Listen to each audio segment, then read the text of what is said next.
Hello and welcome to the Michael Mamas Show. I'm your host, Michael Mamas, and we're coming to you from Mount Soma, home of the Sri Someshwari Temple in the mountains of western North Carolina.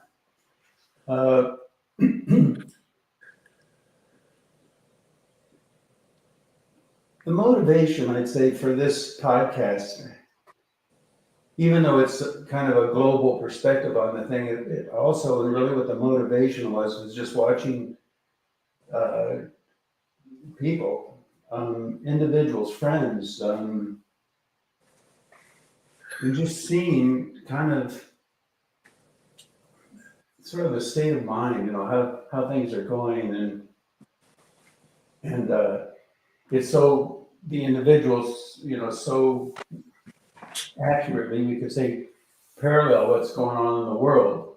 Now there of course certain pockets of people here and there where this doesn't apply. It's kind of like the weather. When there's 90% chance of rain, there's 10% of the land area that doesn't get any rain. Uh, but by and large, really, gosh, what's going on in the world and the struggles individuals are having, and even just the mindset, kind of like I did in the last podcast where I said that video of those women that were, singing in Russian or whatever. And I did that more just to convey a feeling that seems to be predominantly absent, not only in individuals' lives, just that kind of pleasant, positive feeling, absent in individuals' lives, absent in politics, absent in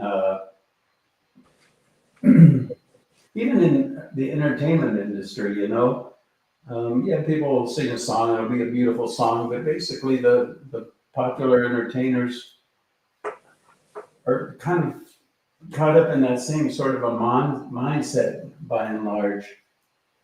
And it's kind of hard. It's harsh. Scotty, what do you think? Does that make sense? Yeah, totally. That's what always happens is it's like you think that there's going to be there is a possibility of some change, like with a big event, like what's going to happen. And then people are still hanging on to let's help crash the plane because somebody else is driving kind of thing.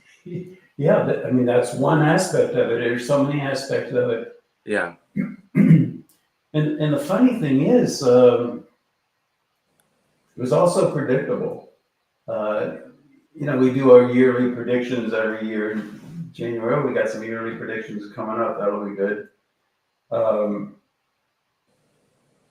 just this past January, when I said, it's going to be 24 is going to be a year of chaos and conflict, and it's going to continue well into the first half of 25.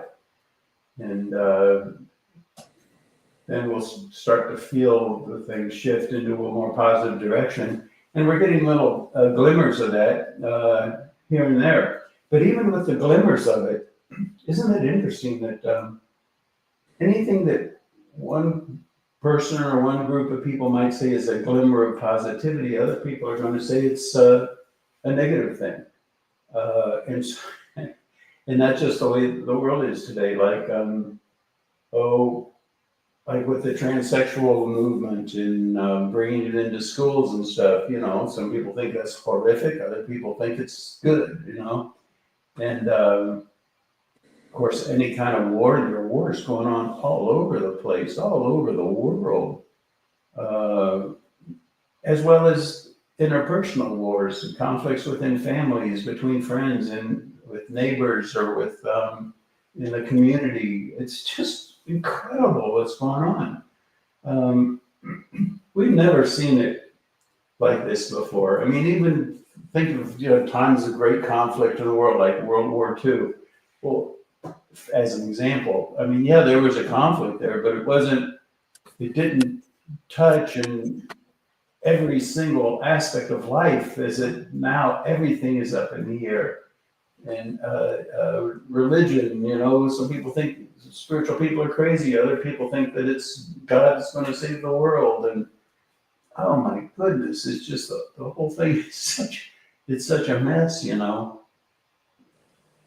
And so all the cards are up in the air, you know, and where those cards land, that's our destiny, you know.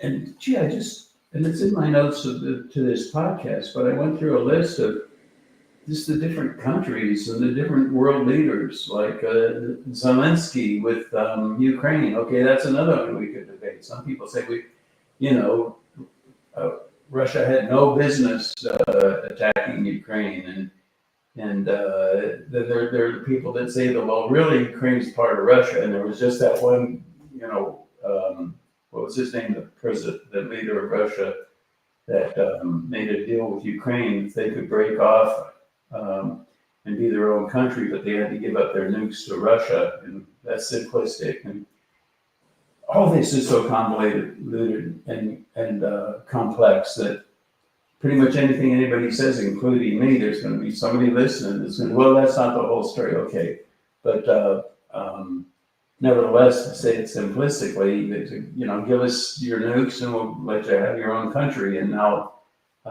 it could be argued that Putin is reneging on that. And that's another thing. I heard Putin speak, of course, with the translator, but, you know, you were watching him and the translator was translating. And the good thing about Putin is that he's not crazy. I mean, I remember I was in San Francisco and riding in a taxi, and the taxi driver was from Russia, so I just asked him, you know, I said, well, what do you think of Putin? And he said, he's a crook, you know. He said, that's like asking you what you think of, I don't know, think of some gangster, you know. He said he's a gangster. And there's no question that he, you know, with his KGB background, and if you know his history a little bit, I mean, it's terrible things. But the one thing that I did feel, and I do believe is true with him, he's not stupid. He certainly doesn't want to get into a nuclear war. He knows what a disaster that would be. And there's a part of him that, you know, loves Russia and wants that country to prosper. And the main point about all this, I don't care what country you're talking about, Russia, Israel, Iran, China, India, any of the African nations, on and on. The people themselves, we all want the same thing. The world of humanity, 99.9% of them, we just want to live a good, healthy life and have our families and peace and harmony in the world, and at least be comfortable and from a perspective of prosperity, you know. And so it's really just a small group of world leaders that are arguing and they just make a mess of everything. Xi Jinping, you know, from China, the leader of China, he just has it in his head that he wants to dominate the world, and creating a lot of conflicts. And they're sending fentanyl and infiltrating the United States with fentanyl through Mexico. And if we put big tariffs just on China, well, then they should just ship it to Mexico first and then ship it through so they avoid the tariffs. That whole thing is a mess. And then Kim Jong-un, you know, Trump went and visited Kim Jong-un, and he got a lot of flack and criticism for that. But my impression of Kim Jong-un is that,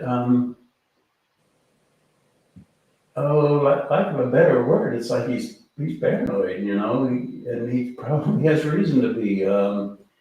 I think he believes, you know, kind of like, why don't you just turn North Korea into South Korea and have all that prosperity and everything?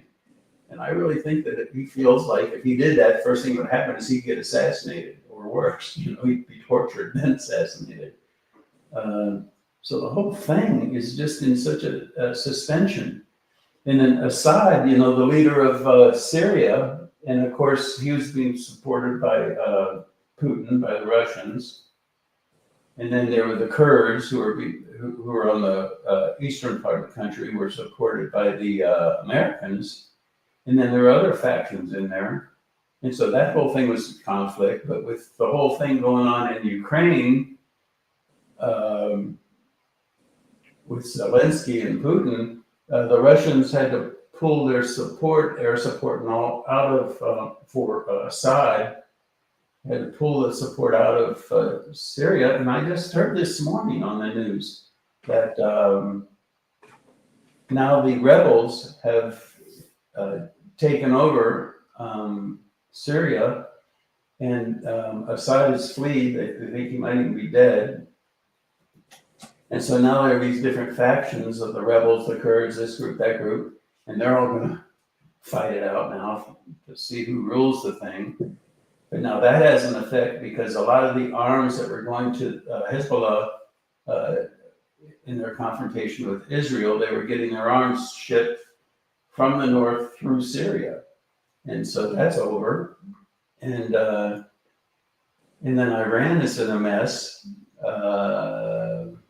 And it's going to get worse when Trump gets in and puts all these tariffs and sanctions. That country's going to, well, it's already suffering, but it's just the beginning of that.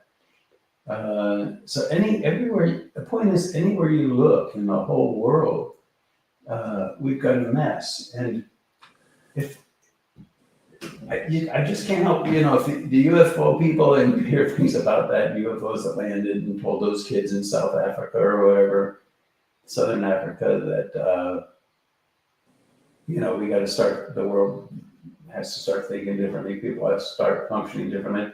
And it's just such a no-brainer. Anybody who really takes a step back and looks, if we just didn't have wars, all the money that got put into wars and killing and suffering and all that horror that was created by war, if that money was just put into constructive things, everybody would be prosperous and happy.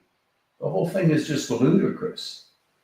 And it goes like that just across the board, the lawfare going on in this country where they use, I'll tell you, that's a sign when the country's really in trouble. It's when the legal system gets tweaked enough that even it doesn't abide by the law, but the law is used to twist and distort to go after whoever they want.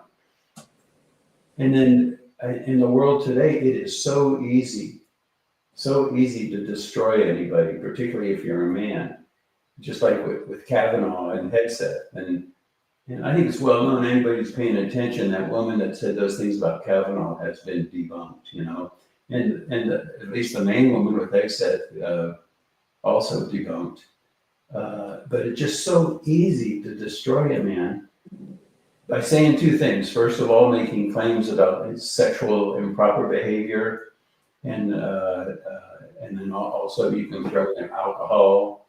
And all of a sudden you can take a person. I'm not saying these guys are squeaky clean or not. That's not the point. The point is you can destroy anybody.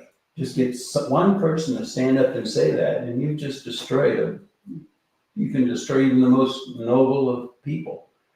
And that's just the state. It's the state of the world today. Wars, political division, religious conflicts, ethnic conflicts, racism, the whole military industrial complex, creating wars to make money, really. And then the lobbyists who go in there and it's essentially bribery, but they influence the Congress. And corruption is just everywhere. And then you also have the whole medical thing. The money that's being made by the medical industry, and it's so obscene. And even that medical industry, it's not above by foreign of the people. It's for the money. And there's all kinds of just different drugs that you can buy in foreign countries for $10 or $40 or whatever, and in the United States it's $200-300. It's got nothing to do with healthcare. That's a facade. That's a facade. And you know why? Scott, you see these commercials on television for these different pharmaceutical drugs. Yeah. And it's like, why are they doing that?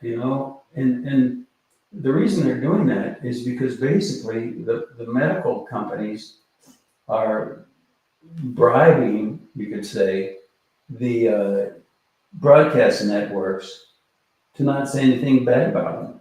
Because now they're making all this money off the commercials, and so they're not going to reveal a lot of that that's going on.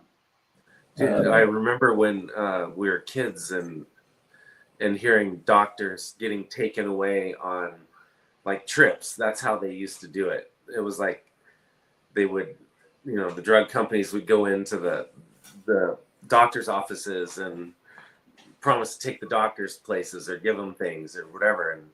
And I remember when I was in practice as a veterinarian, the pharmaceutical companies, they do all kinds of stuff like that, and they come in with their charts, and as soon as the patent runs out on one drug, they come up with a different set of charts that say if you use that drug, it's malpractice. And then they switch it to another thing where the patent hasn't run out yet, and they come up with charts proving that that's the thing you should use. And the government waste, it's going to be interesting to see what, who are the guys, Scotty, that are in charge of Doji? Elon Musk and Elon Musk and Vivek Ramaswamy. Ramaswamy, yeah. That's going to be interesting. The waste is unbelievable, and I know people that are in government or were in government, and they just talk about that it's just so blatantly corrupt. And now they're saying that most of the buildings in DC that the government's own, they sit there empty because the people are just, in quotes, working, from home. All that's going to get cleaned up, though. See, that's the point, is that all this is going to get straightened out. People have had enough. And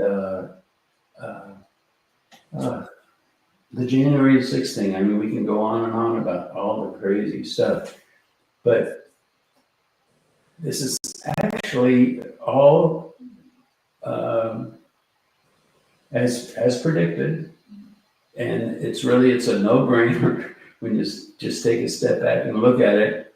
But from the global level to the personal level, it's brutal here, it's brutal there, it's brutal everywhere, but it's changing. And this is the transition period. And it's that period, like you talk about, transition from Kali Yuga into Sat Yuga, and it's like water, colder, colder, and colder. When it's about to turn to ice, tremendous chaos, it bubbles. It's just chemistry. And then all of a sudden it settles down to a more coherent state, like a crystal of ice, and that's what's happening now. So just, I guess if there's one message I want to say here, hang in there. I know a lot of people are having hard times. My God, I went to the grocery store yesterday. I couldn't believe the prices. Every time you go, the prices are worse, but hang in there. Things are going to get not just better, they're going to get great. And if you're among those that don't like Trump, then it's going to happen. Go ahead and look at it. It's going to happen in spite of Trump. If you do like Trump, then fine. Look at it like it's going to happen because of Trump. I don't care how you look at it.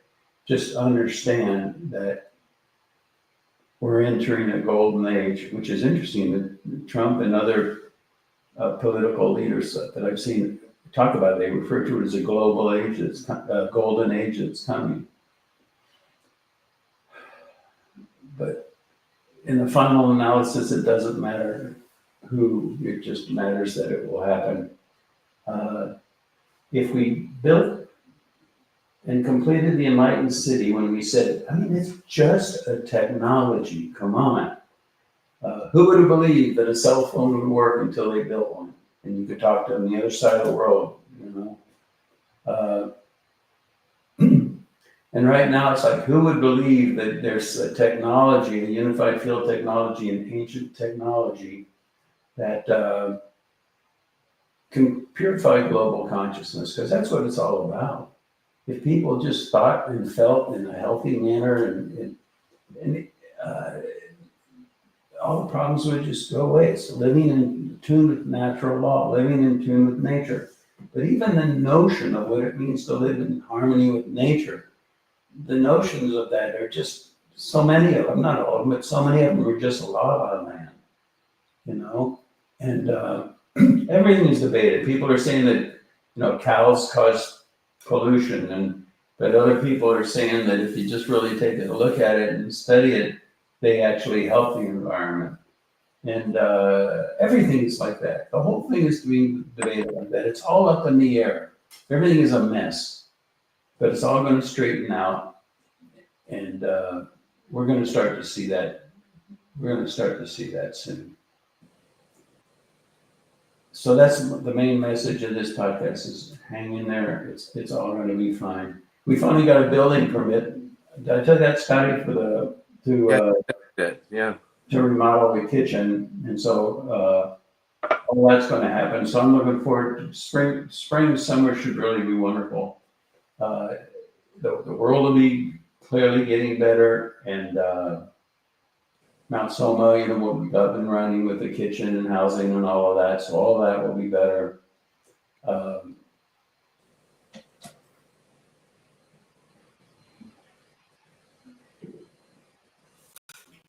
And so I guess, Scotty, unless there's something else, that's it. Just a couple things. It seems like, it would always be good for us to start looking at the solutions. Everybody keeps looking at all the problems, it seems like, in my observation. And problems seem to be super easy to find. It's the hardest part is finding the solutions, and everybody supports solutions. Yeah, but and I hear that, and I agree with that, but at the same time, the solutions are right there. Exactly. It's just we don't have to find them; they're already there. They're hidden in plain sight. Right. But, it's the mentality of the people, you see. Yeah. And so what we have to do, it's not about getting the new inventions or whatever. It's about shifting the mentality of the people so that the power of global consciousness is much stronger and much more generalized and even non-specific than we might think.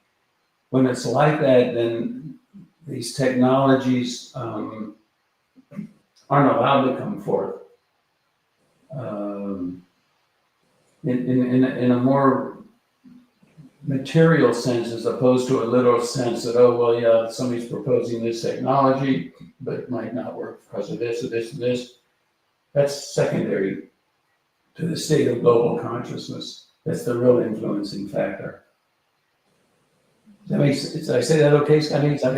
Yeah. And so what was the other thing you had? Oh, no, just in that wanting to crash the plane thing works on all of these different things that are out there. It's just like, what are you doing? Why are you trying to, kill the and whatever perspective you have on something, then you see the other perspective as trying to crash your plane. Exactly. And then it becomes finger pointing in every Right. direction, and the whole thing is a mess. Yeah. It's all and the point is, it's all going to sort out, but it's not going to sort out by anything other than the transformation of consciousness, the evolution of human awareness, and all that's about the global consciousness, and that's shifting. Just as sure as you have the four seasons, things change and the weather changes. And like now things are changing, and by virtue of that, we're going to purify global consciousness. The purpose of Mount Soma now, even after that shift happens, there's still a question of how long it will be maintained and to what degree it will be there. And so the role of the enlightened city is going to be so essential well into the future. We're talking hundreds of years or more. And so see, the nature of the transition is just like when you dive into water. Yeah, when you're going swimming and you take a dive, you can, do a swan dive and go in gracefully, or you can do a belly smacker, and how you enter that water influences your relationship with that water, even after you entered it. So it's critical. It's really critical, and we have to get this done. We have to complete the Enlightened City, and it's just a technology. It's just a technology. Okay, is that it, Scotty? Yeah, I think so. Okay, everybody, thanks for listening.